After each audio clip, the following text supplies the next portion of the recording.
আসসালামু আলাইকুম রহমতুল্লাহি ওয়া বারাকাতুহু। সম্মানিত দর্শক, ডক্টর মোহাম্মদ ইউনূস ক্ষমতায় আছেন। তাকে সাহায্য করার জন্য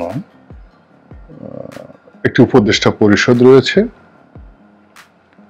এবং সমাজের বাইরে তাকে সাহায্য করার জন্য আন্দোলনকারী যে ছাত্র যারা সমন্বয়ক রূপে ইতিমধ্যে প্রতিষ্ঠিত হয়েছেন, তারা এজ এ সোশ্যাল প্রেশার হিসেবে তারা কাজ করছেন। কিন্তু সাম্প্রতিক সময়ে যে ঘটনাগুলো ঘটছে তাতে একটি ঘটনার সাথে আরেকটি ঘটনা এখানে টক্কর লাগছে, কন্ট্রাডিক্ট করছে, এবং একটি ঘটনার বিপরীতে অন্য একটি ঘটনা ঘটছে, যা কিনা আলটিমেটলি ডক্টর ইউনূসের জন্য অস্বস্তিকর হয়ে পড়ছে। যেমন সমন্বয়ক যারা আছেন তারা একটি রাজনৈতিক সংগঠন করবেন এবং ডক্টর মোহাম্মদ ইউনূস তাদের খুব প্রশংসা করছেন, তাদেরকে মন্ত্রী পরিষদে জায়গা দিয়েছেন, তার ব্যক্তিগত সহকারী রূপে এই সমন্বয়কদের মধ্যে একজনকে স্থান দিয়েছেন, যা কিনা আমাদের যে সমাজে যে চিরাচরিত যে ট্রেডিশন, রাজনীতির, রাষ্ট্র ক্ষমতার, প্রশাসনের যে ট্রেডিশন, এই ট্রেডিশনের কেবল বিপরীত নয়, একেবারেই এমন ঘটনা যা মানুষ কল্পনা করেনি। যে ডক্টর ইউনূস এই বিষয়গুলি কি বুঝতে পারছেন? এটা কি তার বিরুদ্ধে কোনো ষড়যন্ত্র, তাকে ব্যর্থ করার জন্য কোনো প্রচেষ্টা, পুরনো ফ্যাসিবাদ আওয়ামী লীগ নতুন করে ফিরে আসার কি কোনো ষড়যন্ত্র, নাকি একটা অস্বস্তিকর পরিবেশ সৃষ্টি করে তাকে ব্যর্থ করে দিয়ে সারা দুনিয়ার কাছে তাকে অপদস্থ করার জন্য কোনো সুগভীর চক্রান্ত চলছে? এই বিষয়গুলো তাকে ভাবতে হবে, এবং তিনি যদি না ভাবেন তাহলে আমরা কিন্তু সবাই বিপদে পড়বে। এর কারণ হলো ডক্টর ইউনূস কিন্তু এখন আর কোনো ব্যক্তি নন। আমি মনে করি যে ডক্টর ইউনূস যে সময়টাতে ক্ষমতাতে বসলেন, বাংলাদেশের একটা সিঙ্গেল লোক তার বিরোধিতা করেনি। এমনকি আওয়ামী লীগের যারা লোকজন, তাদের কষ্ট লেগেছে, কিন্তু তারা মনে করেছেন যে না, এই মুহূর্তে ডক্টর ইউনূসের চেয়ে ভালো মানুষ, যোগ্যতম মানুষ, সর্বজন গ্রহণযোগ্য মানুষ বাংলাদেশে দ্বিতীয়টি নেই, তারই এই মুহূর্তে ক্ষমতায় বসা উচিত। তো এখন আমরা তাকে নিয়ে যে বড় চিন্তা করেছি, তাকে নিয়ে যে বসিয়েছি, এই পুরো জিনিসটাই নির্ভর করবে তার সফলতার উপরে। তিনি যদি সফল হতে পারেন তাহলে আমাদের সবার সুখ এবং শান্তি বৃদ্ধি পাবে, আর তিনি যদি অসফল হয়ে যান তাহলে আমাদের মুখ দেখানোর কোনো জায়গা থাকবে না, এবং আমাদের যত রকম সমস্যাগুলো রয়েছে সব সমস্যা সুদে আসলে বহুগুণ হয়ে যাবে। কিন্তু এখন দেখা গেল যে খুব অল্প কয়েকদিনের, 1 মাসের আন্দোলনের ফলে পুরো অবস্থা এমন হয়ে গেছে যে আসলে কোথায় মিলিটারি ক্ষমতা আছে, সেনাবাহিনীর ক্ষমতা আছে, কোথায় বিজিবির ক্ষমতা আছে, কোথায় সেনাবাহিনীর ক্ষমতার বাইরে গিয়ে পুলিশ কোথায় অ্যাক্ট করছে, এই জিনিসগুলো আমরা দৃশ্যমান হচ্ছে না।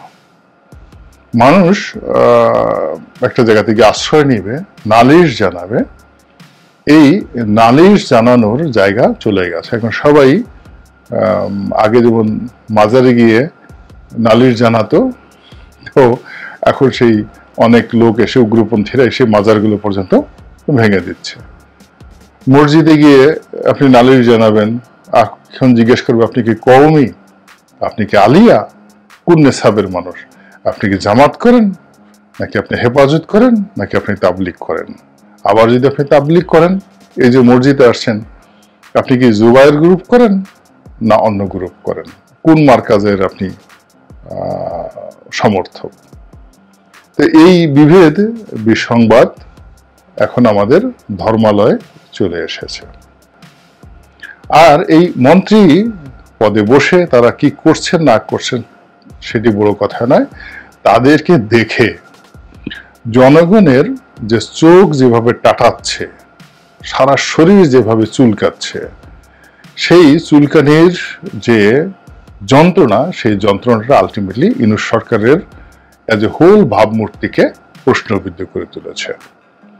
এবং প্রথম অনেকে কথা বলেনি, এখন দেশের বাইরে বাংলা ইংরেজিতে এগুলো নিয়ে প্রচুর কথাবার্তা হচ্ছে। এবং এই কথা থেকেই আলটিমেটলি আগামীতে ডক্টর ইউনূসের জন্য অনেকগুলো সমস্যা তৈরি করে ফেলবে। এই গেল এক। 2 নম্বরে যেটা হলো যে আমাদের দেশে অনেকগুলো আন্দোলন, লড়াই, সংগ্রাম হয়েছে। যেমন ধরুন মহান মুক্তিযুদ্ধ, 9 মাস যাবৎ যুদ্ধ হয়েছে, কিন্তু তখনও পর্যন্ত থানাগুলো সচল ছিল, সরকারি অফিসগুলো সচল ছিল, বিশ্ববিদ্যালয়ের শিক্ষকরা কাজ করেছেন, everything was in order in 1971। যখন বঙ্গবন্ধু 16ই ডিসেম্বর আসলেন, তিনি শুধু একটা প্রশাসনের উপরে এসে ওই 16 ডিসেম্বরের পর মুজিবনগর সরকার এসে বসলো, আর বঙ্গবন্ধু এসে একেবারে নতুন একটা রাষ্ট্রের কাঠামোর উপর দাঁড়ালেন, যে কাঠামোটা অ্যাবসলিউটলি একদম যাকে বলা হয় অর্গানোগ্রামটা 100% ওকে ছিল। আপনি যদি রাস্তাঘাটে হাঁটেন, আপনি দেখবেন যে রাষ্ট্রের যে প্রধানতম বাহিনী পুলিশ, নোবডি ইজ অ্যাটেন্টিভ। কারো মধ্যে উৎসাহ নেই, উদ্দীপনা নেই, দায়িত্ব পালনে তাড়া নেই। কেউ পকেটে হাত দিয়ে বসে আছেন, কেউ মোবাইল দেখছেন, চোখের সামনে গাড়িতে ট্রাফিক জ্যাম পড়ে আছে, কেউ হাত নেড়ে ট্রাফিক থামানোর চেষ্টা করছেন, কিন্তু হাত অর্ধেক উঠে আছে। যেখানে 180 ডিগ্রি অ্যাঙ্গেলে হাত উঠবে, সেখানে 90 ডিগ্রি অ্যাঙ্গেলে হাত উঠছে। ফলে যারা গাড়ি চালাচ্ছেন তারা বুঝতে পারছেন না তিনি কি ইতিবাচক ইশারা করছেন না নেতিবাচক ইশারা করছেন। এই জিনিসগুলো রাজপথে চলছে। ব্যাংকগুলোতে, শেয়ার মার্কেটে, ব্যবসা বাণিজ্যে যে অবস্থা, কোথাও ডক্টর ইউনূসের জন্য একটি ইতিবাচক নেই।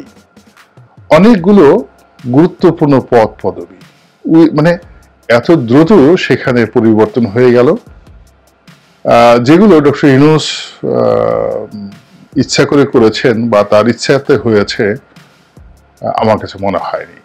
কেন হলো? এটা হলো আমার প্রশ্ন। অনেকগুলো নিয়োগ, অনেকগুলো বদলি কেন হলো? এরপর এই যে এত বিশাল পরিবর্তন পুলিশে আনা হলো, কমান্ড পরিবর্তন করা হলো, আওয়ামী লীগের লোকগুলো সব পালিয়ে গেল, তারপরেও কেন এখন পর্যন্ত থানাগুলোতে প্রাণ চাঞ্চল্য এলো না? তাহলে এই পরিবর্তন করে লাভটা কি হলো? পরিবর্তন না করলে তো ভালো হতো। এই জিনিসগুলো ডক্টর মোহাম্মদ ইউনূসকে কগনিজেন্সে নিতে হবে এবং সেই অনুযায়ী তাকে ব্যবস্থা নিতে হবে। ষড়যন্ত্র সীমাহীন। এই যে দেখুন, 2 দিন আগে যে সকল ব্যবসায়ী নেতারা, যারা সেই গত 15 বছর ধরে 2 হাতে টাকা রোজগার করেছে এবং তাদের দেশে এবং দেশের বাইরে এত বেশি টাকা ব্যাংক বিমা থেকে লুট করে, একজন যদি 1 লক্ষ কোটি টাকা লুট করে থাকে, তার শিল্প কলকারখানা যদি শ্রমিকরা জ্বালিয়ে পুড়িয়ে ছারখার করে দেয়, ওই শিল্প প্রতিষ্ঠানের দাম 1000 কোটিও টাকা না। তার হাতে তো 99,000 কোটি টাকা আছে। এখন সেই 99,000 কোটি টাকা সে জেলখানাতে বসে যদি ডক্টর ইউনূসের বিরুদ্ধে ব্যবহার করে 5,000 কোটি টাকা দুর্ভোগ দুর্দশা হইয়াছেন বা ভোগ করেছেন, এখন তিনি ক্ষমতার চেয়ারে বসে যে কষ্টগুলো পাচ্ছেন, এইগুলো তার সে আগের কষ্টের মতো নয়। এই কষ্ট অনেক অনেক বেশি।